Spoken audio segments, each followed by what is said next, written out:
The Forgotten Girl. Amora, a bright and cheerful 9-year-old, lives in a small, close-knit village. The day begins with her father, Oba, lovingly dropping her off at school. Amora's excitement is evident as today is the long-awaited storytelling competition. She is confident and eager to share her tale with her classmates and teachers. The school day is joyful and eventful. Amora's story captivates her audience, and she wins first place in the competition.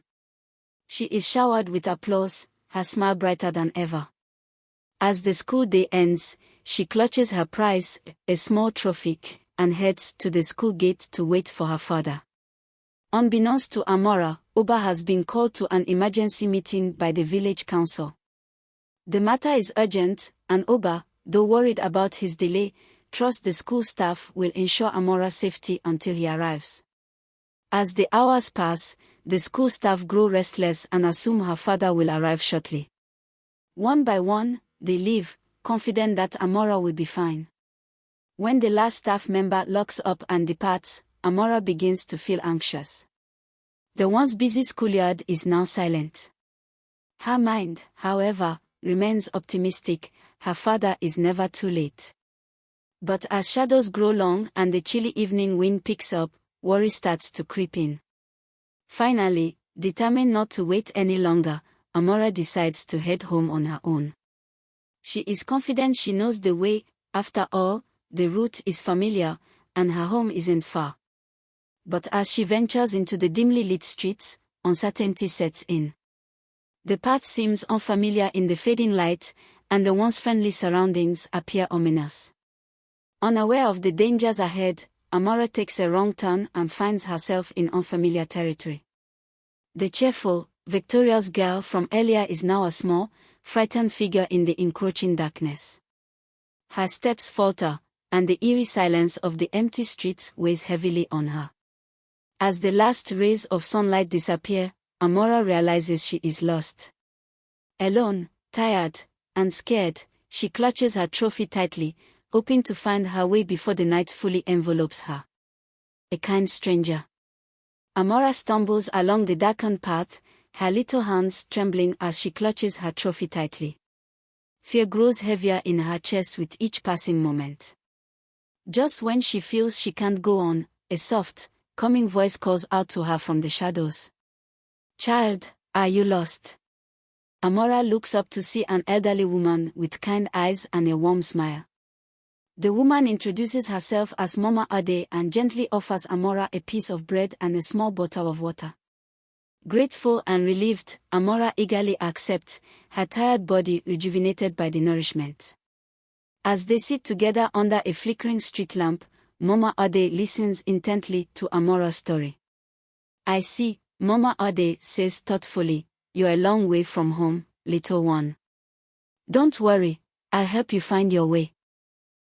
Hand in hand, the pair begins their journey toward a nearby market, where Mama Ade hopes someone might recognize Amora or know the way to her village. The market, though quieter at this hour, still bustles with late-night vendors and shoppers. Mama Ade patiently asks around, describing Amora's village to anyone who will listen. As they speak to a group of merchants, a tall, shadowy figure approaches. The man introduces himself as Cole, his deep voice carrying a strange mixture of calm and authority. He claims to know the route to Amora's village and offers to escort them. Amora feels a pang of unease. Something about Cole's demeanor unsettles her, but Mama Ade, trusting his confidence, assures Amora they should accept his help. "He seems to know the area," she whispers gently, "and we need to get you home before it gets any later." Reluctantly, Amora nods, clutching Mama Ade's hand tightly as they follow Cole. At first, the journey feels hopeful. Cole leads them through winding paths with a certainty that suggests he knows exactly where he's going. But as the lights of the market fade behind them, the surroundings grow more desolate. Mama Ade begins to ask Cole questions about the route, but his answers are vague, his tone growing colder. Amora's unease deepens. She notices how Cole occasionally glances back at them, his expression unreadable. Though they are supposed to be heading toward her village, the terrain feels increasingly unfamiliar to Amora. Doubts creep into her mind. Is Cole truly leading them home, or is he taking them somewhere far more dangerous? The village in chaos. Oba steps into the warm glow of his small home, expecting to see Amora's bright smile and hear her excited voice recounting her day at school. Instead, he is met with an eerie silence. His heart sinks. Amora, he calls out, his voice tinged with worry. He checks every room, his concern mounting with each empty space. Realizing she isn't home, panic grips him. He rushes to the neighboring houses, asking if anyone has seen her. When no one has, Oba's worst fears begin to take shape. The village quickly springs into action. Oba's desperate calls for help rally the community, and soon a search party is formed. Lanterns are lit, and groups of villagers set out in all directions, scouring the forest, the nearby riverbank, and the winding paths leading out of the village. Oba, though guilt-ridden and frantic, leads one of the groups. As they search, he silently curses himself for not leaving the council meeting earlier. She trusted me to be there for her, he mutters under his breath, his voice breaking. The other villagers reassure him, but their own fears are palpable. Meanwhile, far from the village, Amora walks closely beside Mama Ode, her unease about Cole growing with each step. His pace has quickened, and he now mutters to himself, his behavior increasingly erratic. Amora glances up at Mama Ade, who meets her gaze with a calm but urgent expression. Mama Ade subtly squeezes Amora's hand, a silent signal for her to stay close. Keep your wits about you, child, Mama Ade whispers softly when Cole's back is turned. Her tone is warm but serious, and Amora feels a flicker of hope in Mama Ade's presence. Cole suddenly stops and turns to them, his eyes narrowing. "We are almost there," he says, though his words feel more like a command than reassurance. Amora's heart races. She isn't sure where there is, but it doesn't feel like home. Back in the village, the search party presses on, their voices echoing through the night as they call Amora's name. Oba fights back tears, guilt weighing on him like a heavy stone. He envisions his daughter lost and frightened, and he blames himself for every moment of her fear. "She's strong, Oba," one villager says, placing a reassuring hand on his shoulder. "We'll find her." Oba nods, clinging to the hope that they're right. But as the hours pass and the darkness deepens, that hope begins to waver. Escaping danger. Cole leads Amora and Mama Ade deeper into a dense forest, the trees towering like silent sentinels under the pale moonlight. The trail grows narrower, and the air feels heavier. "It's just a shortcut," Cole says, his voice sharp and impatient as Mama Ade questions the unfamiliar route. Mama Ade's instincts scream that something is wrong. Cole's demeanor has shifted, his glances are calculating, his movements tense. Finally, she decides she can't stay silent any longer. Stopping abruptly, she plants herself firmly in the path. "Cole," Mama Ade says, her voice steady but firm, "where are you really taking us?" Cole's eyes narrow, his friendly facade slipping away. "Don't question me, old woman," he snaps, his tone laced with menace. Mama Ade doesn't flinch, but she reaches out to grip Amora's hand tightly. Sensing danger, Amora's small body trembles, but she remains quiet, her instincts telling her to trust Mama Ade. Cole steps closer, his presence looming. The tension snaps as Mama Ade suddenly pushes Amora behind her. "Run," she shouts. Amora hesitates for a split second before obeying. She takes off into the forest, her small legs pumping as fast as they can. Behind her, she hears the sounds of a scuffle, Mama Ade holding Cole back with surprising strength and determination. Moments later, Mama Ade catches up to her, breathing heavily but unharmed. The two hurry through the forest, weaving through the dense trees. After what feels like an eternity, they stumble upon an abandoned hut, its wooden frame leaning precariously but offering some semblance of safety. "We'll rest here for the night," Mama Ade whispers, her voice soothing. She sits Amara down and pulls a tattered blanket from a corner of the hut to wrap around the shivering child. To lift their spirits, Amara begins to tell Mama Ade the same story she had shared earlier at school. Her voice is soft but steady, weaving a tale of courage and hope. Mama Ade listens intently, her warm smile a beacon of comfort in the dark. Back in the village, Oba and the search party reach the edge of the forest. They call out Amara's name, their voices echoing into the void, but the forest gives them no answers. The villagers light torches, preparing to enter the dense woods. Oba's heart aches as he stares into the darkness, wondering if his daughter is somewhere out there, scared and alone. "We'll find her," he mutters to himself, his resolve hardening despite his growing fear. Inside the hut, Amara drifts to sleep in Mama Ade's protective embrace. The night is far from over, but for now, they have found a moment of safety in the heart of the wilderness. The spirit of the forest. The night in the abandoned hut is cold and restless. Amara wakes to the sound of eerie noises drifting through the forest, soft whispers, rustling leaves, and the occasional crack of a branch. She clings to Mama Ade, her small hands trembling. "Stay calm, child," Mama Ade whispers, her voice steady despite her own unease. The forest has many voices, but not all of them mean harm. Just as the words leave her lips, the noises grow louder, and a faint glow begins to filter through the cracks of the hut. Amara and Mama Ade exchange a wary glance before stepping outside cautiously. Before them stands an enigmatic figure cloaked in shimmering light. His features are sharp yet serene, his eyes glowing faintly like embers. Though his presence is otherworldly, it carries a strange sense of calm.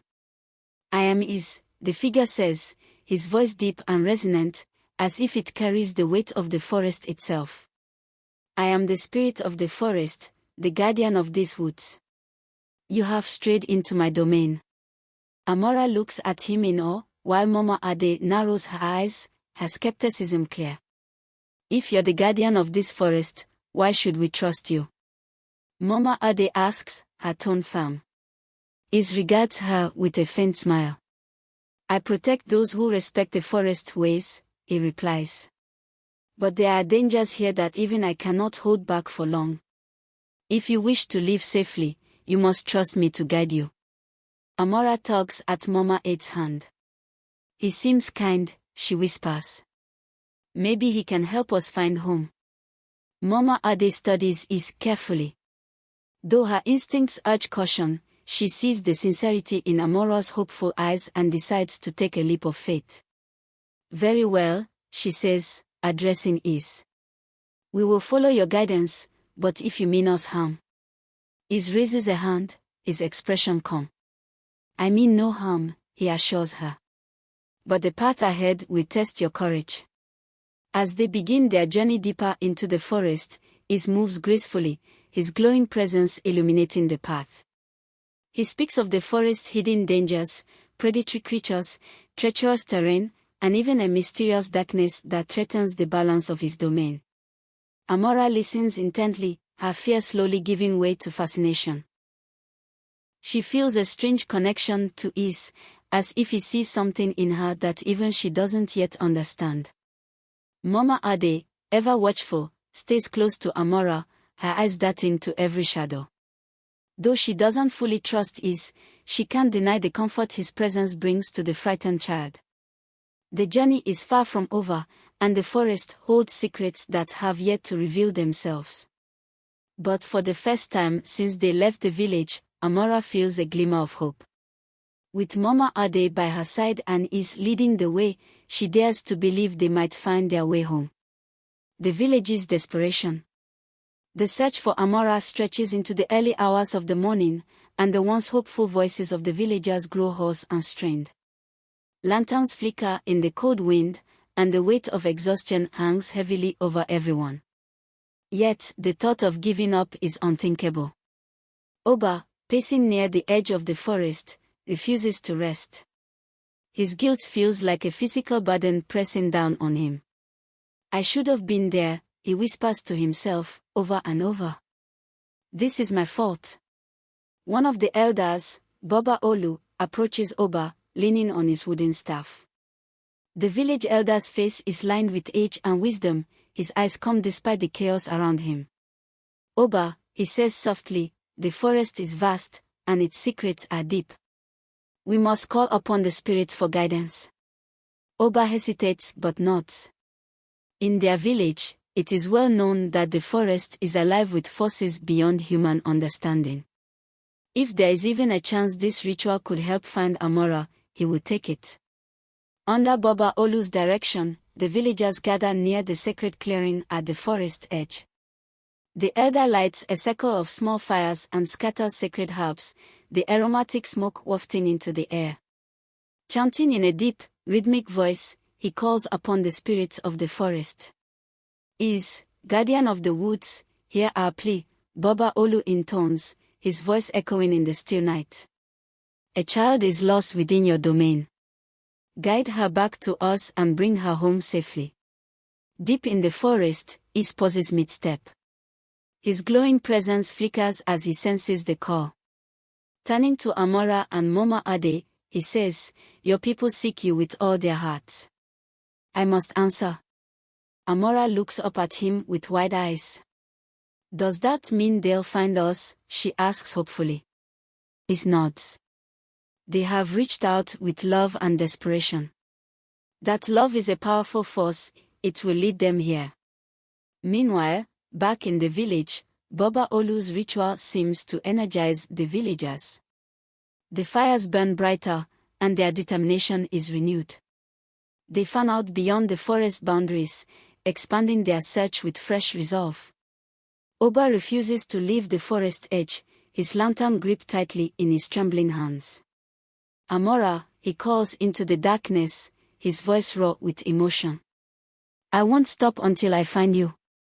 Though the night stretches on, hope begins to ripple through the search party. The villagers' love for Amora and their unwavering belief in the elders' connection with the spirits drive them forward. In the heart of the forest, Is quickens his pace, guiding Amora and Mama Ade toward safety. Hold on, he says, his voice filled with quiet reassurance. Help is closer than you think. The test of courage. As the first light of dawn filters through the dense forest, Is stops at the edge of a steep gorge. The path ahead is narrow, slippery, and treacherous, with jagged rocks below.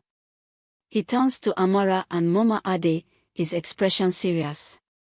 This is the final obstacle, he says. The path across is dangerous, but beyond it lies your way home. You must summon all your courage to succeed.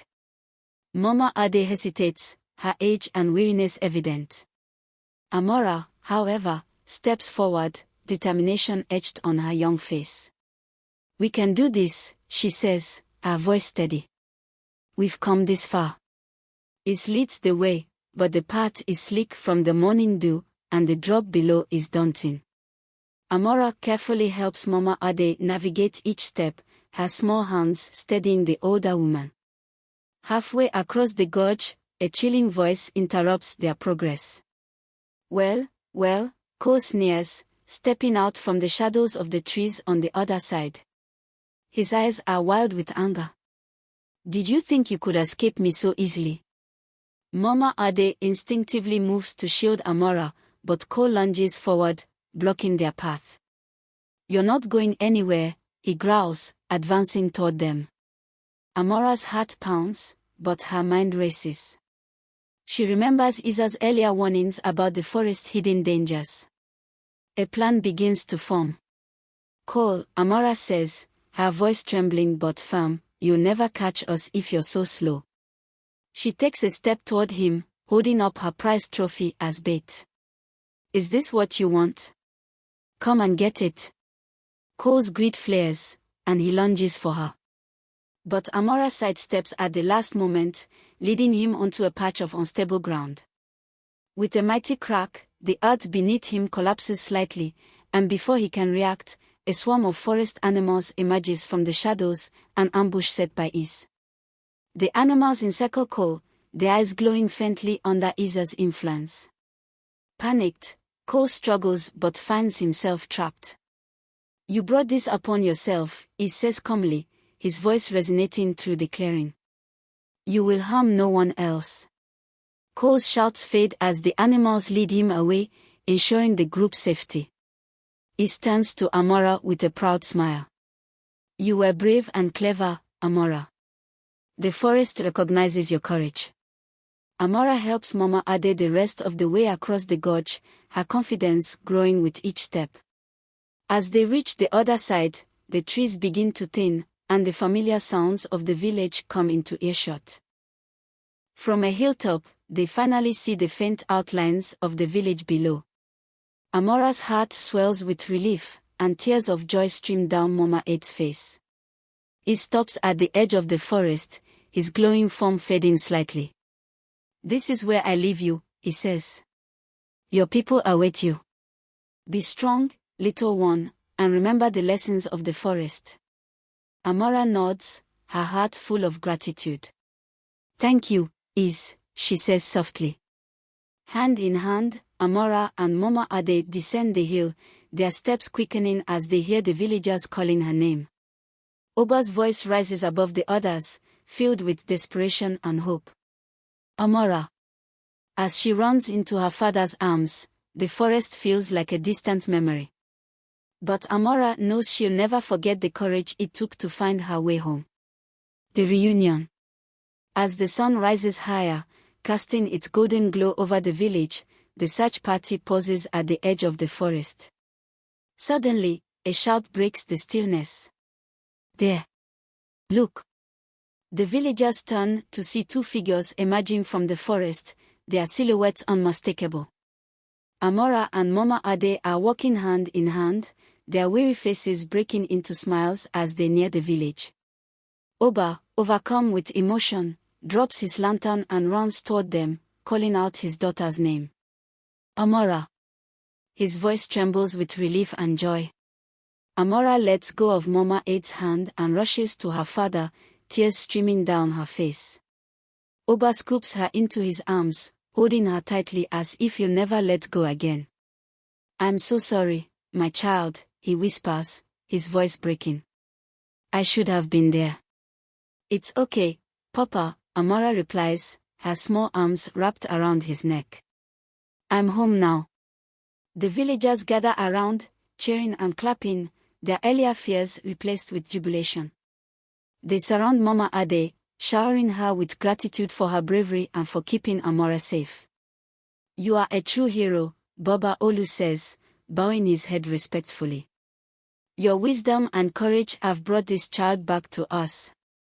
The villagers organize a grand feast to celebrate Amora's return.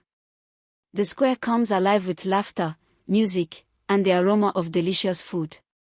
Mama Ade is seated at the place of honor, and Amora sits beside her, regaling the crowd with stories of their journey.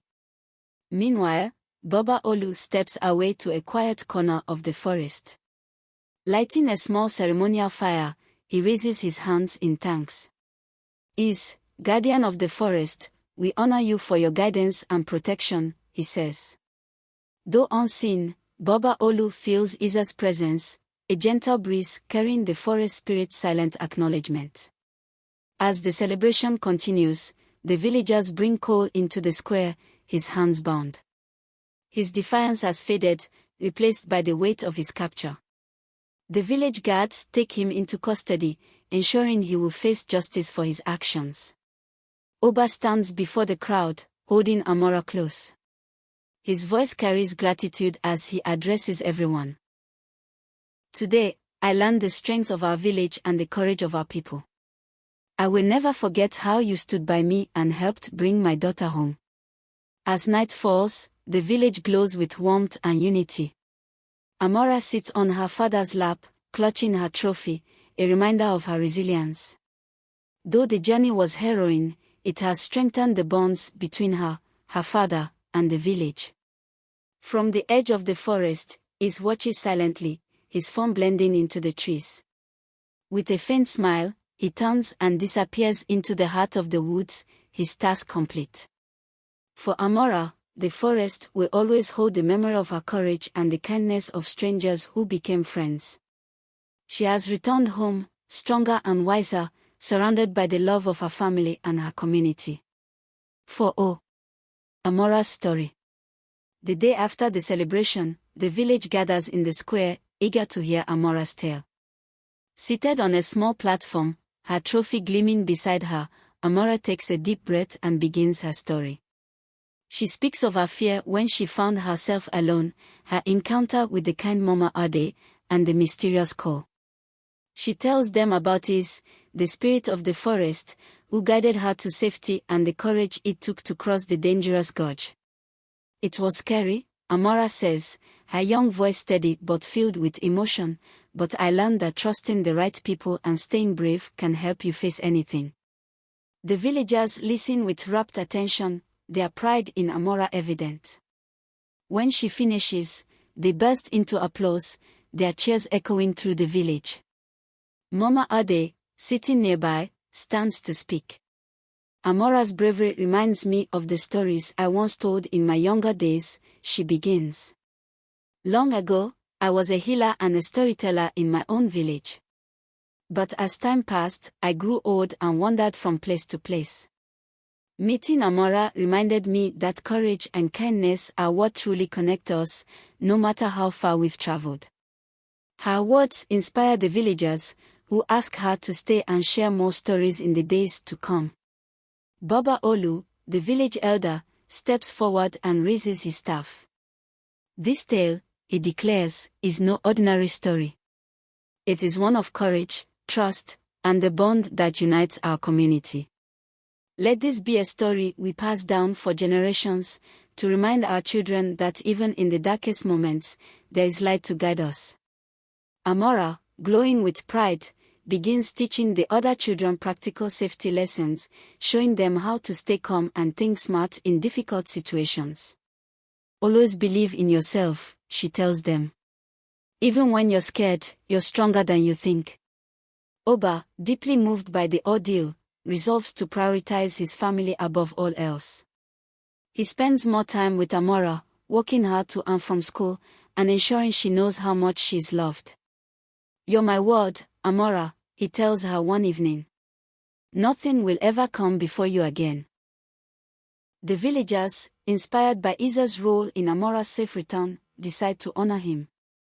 They build a small shrine at the edge of the forest, decorating it with flowers, carvings, and tokens of gratitude. Baba Olu leads a ceremony to dedicate the shrine, thanking Is for his guidance and protection. Amora visits the shrine often, leaving small gifts and whispering words of thanks. You showed me how brave I can be, she says softly one day. I won't forget you. As the seasons pass, Amora's story becomes a cherished legend in the village. The little girl who once felt lost now stands tall, her courage and resilience inspiring everyone around her. The village remains united, their hearts forever tied to the lessons learned during Amora's incredible journey. 4. Lessons of the Forest. A few weeks after her safe return, Amora and Mama Ade decide to visit the forest one last time to thank Is in person. With flowers in hand and gratitude in their hearts, they step carefully into the dense greenery, the familiar rustle of leaves now a comforting sound rather than a source of fear. As they approach the gorge, Is appears, his glowing form emerging from the shadows like a beacon of light. His serene expression softens into a smile as he greets them. You have returned, he says, his voice calm and resonant. Amora steps forward, holding out the flowers. We wanted to thank you, she says earnestly.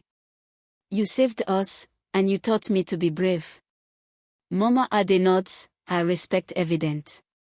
Your guidance was a blessing, Is.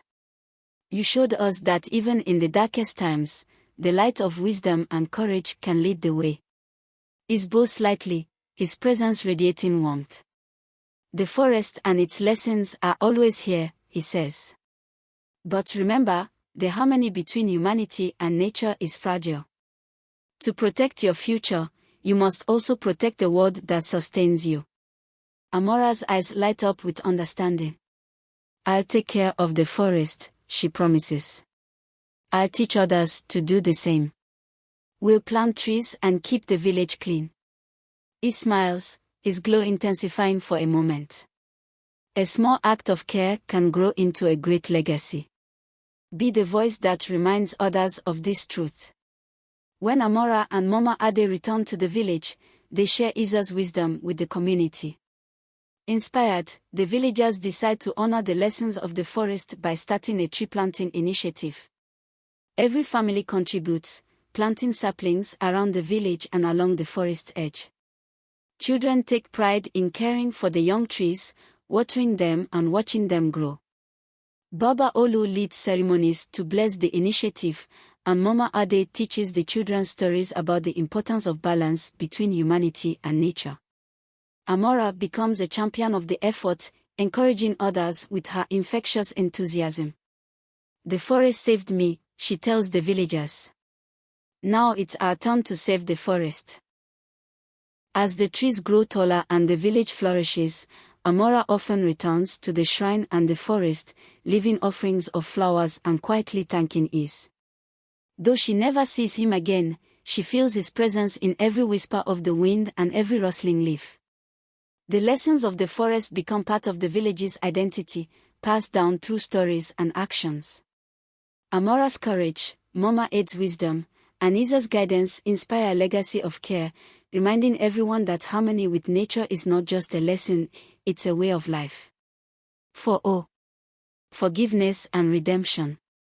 Weeks after the celebration of Amora's safe return, the villagers gather in the square once more, this time for a more somber occasion.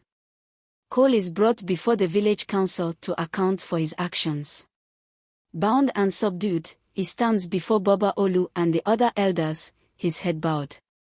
Cole, Baba Olu begins, his voice steady but firm.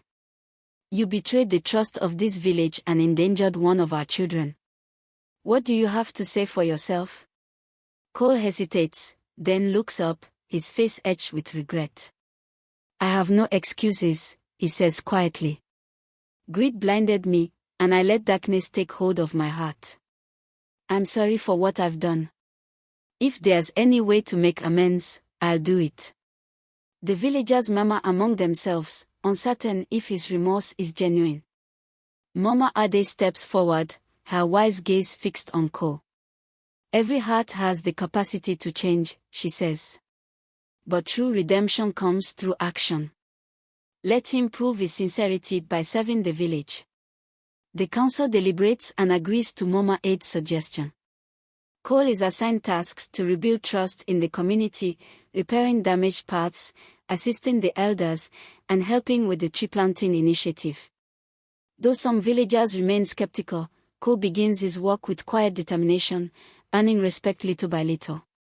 One day, as Cole plants saplings along the forest edge, Amora approaches him, guided by Mama Ade. She watches him silently for a moment before speaking. You hurt me and Mama Ade, she says, her voice calm but firm. But I see you're trying to change. Cole stops and looks at her, shame flickering in his eyes. I'm so sorry, Amora. I'll never hurt anyone again. Amora hesitates, then nods. I forgive you, she says simply. But don't waste this chance to be better. Mama Ade places a comforting hand on Amora's shoulder, proud of her maturity. Forgiveness, she knows, is a powerful force that can heal even the deepest wounds. As the days turn into months, the village grows stronger, united by the lessons they've learned. Cole becomes an integral part of the community, his actions proving his remorse. He works tirelessly, and though trust takes time to rebuild, he never falters in his efforts. One evening, as the villagers gather around the fire to share stories, an unfamiliar traveler joins them. Dressed in simple clothes, his face weathered but kind, he listens intently to their tales of courage, unity, and redemption. Unbeknownst to them, the traveler is in disguise, observing the progress of the village he once guided. As he listens to Amora retell the story of her journey, he smiles faintly, his heart swelling with pride. When the fire burns low and the villagers begin to disperse, he slips away into the shadows, content to leave them to their newfound harmony. The forest, the village, and the people are bound together now, their connection stronger than ever. The lessons of courage, forgiveness, and redemption have transformed not just individuals but the entire community, creating a legacy that will endure for generations to come. A tale remembered. Years pass, and the once little girl who faced the forest darkness grows into a wise and confident young woman. Amora, now a storyteller like Mama Ade before her, captivates audiences with her words. Seated under the shade of a great tree planted during the village's initiative, she shares the incredible tale of her journey through the forest. Children listen wide-eyed, their imaginations ignited by her descriptions of Is, the spirit of the forest, and her escape from Ko. Adults nod in admiration, remembering the strength and unity her story brought to the village. This story, Amora often concludes, isn't just about me. It's about courage, forgiveness, and the power of a community that stands together. Her words inspire generations to be brave, to care for the environment, and to believe in the power of change. The village thrives, its prosperity rooted in the lessons learned during Amora's ordeal. The trees planted during the initiative now form a lush grove at the forest edge, a symbol of harmony between humanity and nature. Amora's name becomes synonymous with resilience, her story a reminder of what the village can achieve when united. Mama Ade, who lived to see the village transformed, passes away peacefully in her sleep, her wisdom and kindness leaving an indelible mark on everyone she touched. The villagers honor her with a grand ceremony, recounting her bravery and her role in saving Amora. Cole, once a man shunned for his actions, becomes a respected figure in the community. Through years of service and unwavering commitment, he proves that redemption is possible. He often shares his own lessons with younger villagers, encouraging them to walk a path of integrity. The story of Amora and the forest becomes a cherished folktale, passed down through generations. Elders tell it by firelight, children reenact it in playful skits, and travelers visiting the village marvel at the tale's message of courage and unity. One evening, as Amora sits under the great tree, watching children play, she smiles to herself. She knows her journey, once filled with fear and uncertainty, has become a beacon of hope and inspiration for countless lives. As the wind rustles through the trees, carrying the whispers of the forest, Amora feels a familiar presence. Though unseen, she knows Is is there, watching over the village as he always has. Her journey, now a tale remembered by all, is no longer just her story. It is a story of a village that faced its fears, grew stronger together, and found harmony with the world around it. And in that harmony, Amora finds her greatest joy.